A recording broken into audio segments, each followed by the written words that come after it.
In the spring of 1940, as war clouds gathered over Europe and the skies became a battlefield of increasing complexity, the United States Army Air Corps faced a pressing problem: how to build a fighter that could protect bombers on long-range missions and, when necessary, take the fight to enemy fighters at high altitude.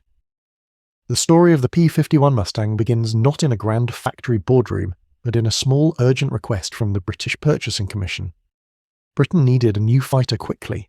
North American aviation answered with a bold promise to deliver a prototype in only 120 days.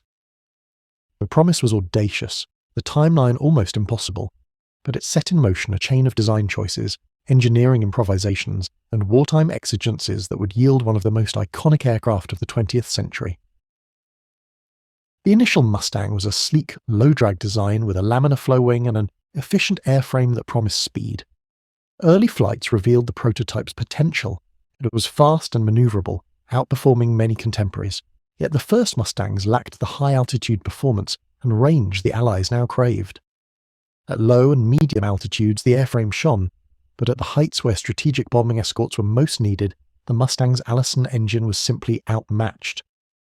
Designers and pilots alike recognized the truth. This airframe held more promise than the engine could unlock. It would take a pairing with a different power plant to reveal what the Mustang could truly become. That pairing came through an incremental, almost serendipitous convergence: the installation of the Rolls-Royce Merlin engine. British engineers, having already refined the Merlin for high-altitude performance in aircraft such as the Spitfire and the Hurricane, found that when adapted to the Mustang's clean airframe, the results were transformative. The Merlin breathed new life into North American sleek design, providing the power and altitude performance the early variants lacked. With the new engine and a redesigned radiator system that improved aerodynamic efficiency, the Mustang could now escort bombers deep into enemy territory, reaching higher altitudes and maintaining speed with a range that changed the strategic balance in the European theatre. But technology alone does not win wars, people do. The Mustang's rise to prominence was inseparable from the pilots who flew her and the tactics that emerged around her capabilities. In the skies over Europe, escort missions became the proving ground where aircraft and airmen were tested against the lethal mix of flak, weather, and the determined opposition of Luftwaffe pilots. Mustang pilots learned to exploit their aircraft's advantages: speed in a dive, long-range endurance, and excellent handling, to protect the formations of heavy bombers that were striking at Germany's industrial heart. Stories from those missions are at once technical and human: navigators checking drift, gunners clinging to the thrum of engines, wingmen flying in close formation, and the quiet, intense concentration of a pilot scanning the sky for the flash of an enemy. The Mustang's presence fundamentally altered the dynamic of air war over Europe. Before its widespread deployment as an escort, Allied bombers had been vulnerable to sustained attacks once they crossed into enemy airspace. With the Mustang's extended range, that vulnerability diminished. Fighter sweeps and head-on engagements still occurred, but bomber losses, painfully high in earlier campaigns, began to decline. The psychological effect on both sides was significant. Allied bomber crews gained a renewed confidence under the protective canopy of Mustangs. German pilots, facing a foe that could now contest the same altitudes and ranges, encountered an aircraft that combined the speed to chase, the agility to dogfight, and the endurance to stay with missions from England to the heart of the continent. Not all advances were immediate. Early Mustang units faced a learning curve. Tactics had to be adapted, logistics reorganized, and maintenance crews trained to service the new engine airframe marriage. The long-range nature of Mustang operations placed new demands on fuel supply lines and airfield coordination. Pilots spoke of the Mustang's forgiving flight characteristics and its sudden, quiet acceleration when the throttle was opened, an honesty in handling that allowed for aggressive maneuvers without betraying the flyer. These qualities turned many pilots into ardent advocates for the type, their combat reports and squadron diaries filling with accounts of tight turns, thrilling pursuits, and the hard-earned satisfaction of bringing men and machines home. Beyond the escorts and dogfights, the Mustang proved versatile in other roles. It served as a tactical reconnaissance platform with cameras mounted in the fuselage, transforming its speed and altitude capability into intelligence-gathering assets. It carried bombs and rockets for ground attack missions, striking at convoys, railheads, and enemy infrastructure as Allied advances pressed the front eastward. Each role showed a different facet of the Mustang's design: its structural strength, adaptability, and the foresight of engineers who'd produced a platform capable of evolution as the war's needs shifted. The Mustang's cultural resonance began to grow even as the conflict ground on. Newspapers printed photographs of grinning pilots leaning against their polished fuselages. War correspondents recounted tales of heroic flights and narrow escapes. Yet beneath the triumphant headlines, the reality of aerial combat remained sobering. Pilots returned with damaged wings or not at all. Ground crews worked long shifts under blackout conditions, repairing and readying aircraft for sorties that seemed to repeat endlessly. The Mustang was both a symbol of engineering triumph and a hard-working tool in a vast human endeavour, reflecting the complexity of war, where technology, courage, and sacrifice intersected. As spring turned to the decisive months of 1944 and into 1945, the Mustang's role in the Allied strategy took on a symbolic weight. It was no longer merely a new fighter, but a tangible embodiment of Allied industrial capacity and international cooperation. The American airframe married to British engine development, flown by crews from multiple nations in a common cause. Its silhouette over the European skies was a reminder that aircraft design, pilot skill, and logistical competence together could shape the course of large events. Yet, the Mustang story was not a single triumphant arc. It was a mosaic of individual missions, design refinements, and the daily grind of maintaining operational readiness. Each sortie written into squadron logs contributed to the broader narrative, an aircraft that met a moment of need, adapted through ingenuity, and proved decisive because it could be trusted when the situation demanded. This first chapter of the Mustang's tale ends with that sense of emergent destiny. The aircraft that began as a rapid response design would, through adaptation and human commitment, become a central actor in the closing chapters of a global conflict. Its transformation was not instantaneous, but when the Merlin engine's note joined the Mustang's sleek form, a new tenor entered the air war, one that would be heard often and decisively in the skies over Europe. When 1944 unfolded, the P-51 Mustang was no longer an experimental hope or a promising newcomer. It had become a backbone of the Allied long-range escort strategy. Yet its rise to dominance did not come quietly. Every squadron that received Mustangs had to learn, through experience and sometimes tragedy, how to unlock the aircraft's full potential. For pilots of the 8th Air Force operating out of airfields across England, the Mustang arrived during a decisive moment in the air campaign. Germany, under constant pressure, was intensifying its defence with experienced fighter units and an ever-growing network of flak batteries. Into this dangerous and dynamic environment, the Mustang made its presence known. The training phase for new Mustang pilots was intense. Most of them had come from other aircraft, P-47 Thunderbolts or P-38 Lightnings, and quickly noticed the differences. The Mustang felt lighter on the controls, more responsive, and far more economical in fuel consumption. Pilots often spoke of the first time they pushed the throttle forward and felt the Merlin engine come alive. The acceleration was smooth and confident, the engine's hum steady even as the aircraft climbed into thinner air. Ground crews, too, became intimately familiar with the Mustang's rhythms. They inspected the radiator scoop beneath the fuselage, checked the gun bays in the wings, and learned to listen for the subtle changes in engine sound that signalled a problem long before instruments did. A Mustang squadron operated as a living organism, with every mechanic, armourer, and pilot contributing to its continuous function. One of the most remarkable changes the Mustang brought to the European air war was the shift in mission profiles. Before the Mustang, long-range escorts often had to turn back before reaching the deepest German targets. Mustang pilots, however, could accompany bomber formations from takeoff in England all the way to synthetic fuel plants, all bearing factories and aircraft production facilities deep inside the Reich. These raids were crucial, aimed at crippling the Luftwaffe's ability to sustain combat operations. As the bombers droned toward their targets, the Mustangs spread out around them like a protective shield, scanning for enemy fighters that could appear from any direction, above, below, or directly through the sun. Combat reports from these missions reveal moments of tense calm followed by sudden bursts of violence. Pilots spoke of minutes of complete silence, broken only by engine noise, and then the radios exploding with warnings. "Bandits at 2 o'clock!" The sky would erupt into motion. Mustangs peeled off to intercept incoming fighters, often diving towards Messerschmitt Bf 109S or Focke-Wulf 190S that attempted to break into the bomber stream. In many cases, the German fighters attacked in tight waves, trying to overwhelm the escorts or force them to scatter. Mustang pilots countered with aggressive maneuvers, using their speed to climb or dive into advantageous positions. Their endurance meant they could engage, disengage, and then return to escort positions long after other fighters would have needed to turn back. A key feature that set the Mustang apart was its ability to operate effectively at high altitudes. German pilots had once relied on reaching those altitudes to gain an advantage over earlier American fighters, but the Merlin-powered Mustang erased that margin. With a ceiling above 40,000 feet and excellent performance across a range of speeds, the Mustang challenged the Luftwaffe in the zones where it had once felt secure. As a result, German pilots struggled to adapt. Their aircraft were still formidable, and their pilots were experienced, but the strategic calculus had shifted. The Allies could now escort their bombers over targets that had previously been too risky to strike. Despite its combat success, the Mustang's daily operations carried risks beyond enemy action. Weather over Europe was unpredictable. Thick fog, low clouds, and sudden storms created hazards that tested even the most skilled pilots. Airfields in England often became muddy, making takeoffs and landings tricky.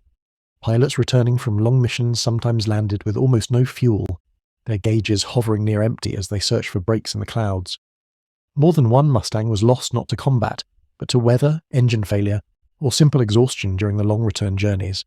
These realities underscored that the aircraft, for all its strengths, demanded constant respect. As 1944 progressed, the Mustang's role expanded.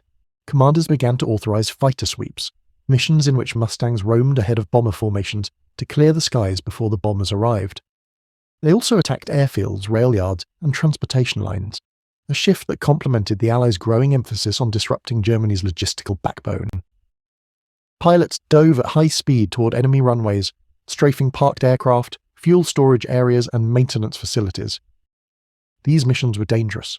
Ground fire from machine guns and light flak could shred an aircraft, and pilots had little room to maneuver once committed to a low-level attack. Yet the Mustangs excelled in these roles, combining speed with durability and precise handling. Technology continued to evolve alongside tactics. Improved radios enhanced communication between aircraft and bomber formations.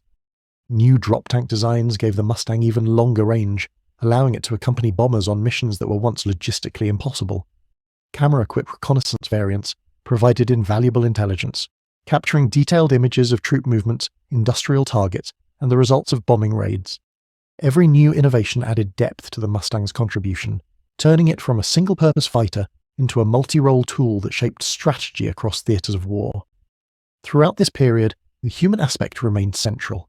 Letters from Mustang pilots to their families often revealed a mix of pride and weariness. Pride in the aircraft's accomplishments, weariness from the unending pace of operations. "She'll bring you home," one pilot wrote of his Mustang, "if you treat her right." Ground crews developed personal relationships with the aircraft they maintained, giving them names, painting nose art, and tracking their flight hours in logbooks. They knew which aircraft tended to burn fuel faster, which ones had quirks in their landing gear, and which pilots preferred particular engine settings. This intimate connection between people and machines was the invisible foundation of the Mustang's effectiveness. By late 1944, Germany's defensive capacity was deteriorating. The Mustang's relentless presence played a significant role in this decline. The Luftwaffe, strained by losses in pilots, aircraft, and fuel, found itself unable to mount sustained resistance. Meanwhile, the Mustang continued to evolve. New variants introduced refinements in armament, engine performance, and cockpit visibility.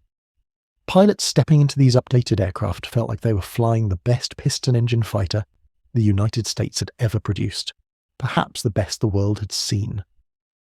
As the year drew to a close, the Mustang had achieved what early skeptics deemed impossible. It had shifted the balance of power in the skies over Europe. The aircraft's ability to escort bombers, pursue enemy fighters, and deliver precision strikes on the ground transformed the air war into a campaign that the Allies now dominated. The second chapter of the Mustang's story ends at this turning point, where performance, strategy, and human perseverance fused into a force that helped clear the path toward victory. By early 1945, the P-51 Mustang was no longer just a tool of war.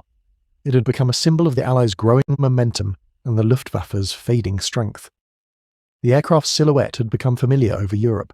The long, elegant nose housing the Merlin engine, the bubble canopy offering pilots a near-perfect view in every direction, and the distinctive howl of air rushing through the radiator scoop beneath the fuselage. To bomber crews, that silhouette meant hope. To German ground troops, it meant the skies were no longer theirs. Yet even as victory seemed closer, the final phase of the Mustang's story in the war would be defined not by ease, but by a brutal combination of exhaustion, relentless operations, and the unpredictability of a conflict approaching its end. The winter of 1944, '45 brought harsh conditions. Snow blanketed many of the airfields in England, Belgium and France, from which Mustang squadrons now operated. Mechanic crews worked in freezing temperatures, their hands numb as they tightened bolts, loaded ammunition, and checked fuel lines that stiffened in the cold. Pilots climbed into cockpits that felt like iceboxes, breathing clouds of condensation that clung to the instruments. Despite the cold, missions had to continue. The Allied ground advance depended heavily on air cover. Mustangs patrolled the skies to protect troops, disrupt German supply routes, and prevent any remaining Luftwaffe units from launching surprise attacks. The Battle of the Bulge, launched by Germany in December 1944, put additional strain on Mustang units. Poor visibility grounded many aircraft in the first days of the offensive, allowing German forces temporary freedom of movement. When the skies finally cleared, the Mustangs returned in force, attacking armoured columns, transport convoys, and makeshift airfields. These missions showed yet another facet of the Mustang's versatility. Pilots dove at low altitude through flak bursts, relying on the aircraft's strong construction to survive hits that would have crippled other fighters. Despite the danger, their efforts played a crucial role in cutting off German reinforcements and supplies, hastening the collapse of the offensive. As the Allies pushed deeper into Germany in early 1945, air bases were established on recently captured territory. Mustang squadrons moved forward with the ground forces, reducing flight time to targets and increasing the pace of operations. Each new airfield bore the marks of rapid construction: muddy runways laid with temporary metal sheets, tents serving as brief headquarters, and fuel trucks lining up beside rows of Mustangs. For pilots, this meant shorter rest periods and more missions. Many flew 2 or 3 sorties in a single day, each one requiring absolute concentration. The expanding range of Mustang operations also brought them into contact with one of Germany's most unusual and desperate innovations, the jet-powered Messerschmitt Me-262. The appearance of the Me-262 shocked many Mustang pilots. It was fast, far faster than any piston-engine aircraft. In level flight, a jet could easily outrun a Mustang. But the Me-262 was not invincible.